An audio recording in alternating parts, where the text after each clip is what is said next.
This is the project that I worked on. It's a product that enables students with visual impairments to participate in science experiments.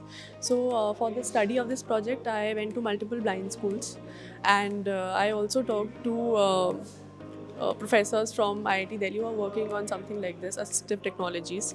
So the problem that I understood was that students with visual impairments are not able to participate in science experiments. They're not able to further study science subjects because of the lack of availability of resources, and the materials that are available to them are not accessible enough for them. So that's why they're not able to pursue it.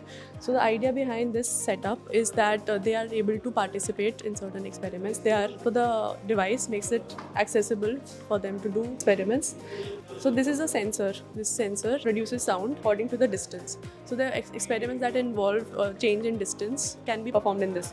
For example, for a pendulum experiment to be done, first we have to take a thread, suspend the thread by an apparatus, and then we oscillate the bob. But a blind person cannot do that. So what does is that we can suspend the bob through this, and how they'll get the feedback on the length of the thread suspended is when they connect the sound box with it, and then it's suspended.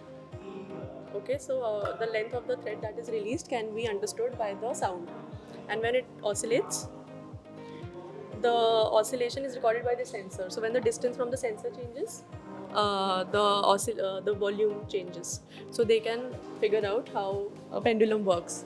Similarly, for the experiment that involves calculation of coefficient of friction, what happens is that we suspend weights. So these are the weights. And when we suspend the weights, when an adequate weight is reached, the block moves, the block slides. So this can also not be seen by a blind individual.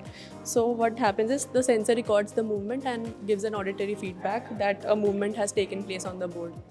So experiments like these that involve movements can be observed using this apparatus. So it is limited in scope right now because it performs 2-3 experiments, but it can be developed further, and I'm working on it right now. So the inspiration for this came from Dr. Madhusudan Rao from IIT Delhi. He said that you should work on something like this. And then I interacted with a lot of teachers who are working in this field, both in blind schools and special education school sections in normal regular schools. So it came from a lot of conversations that took place.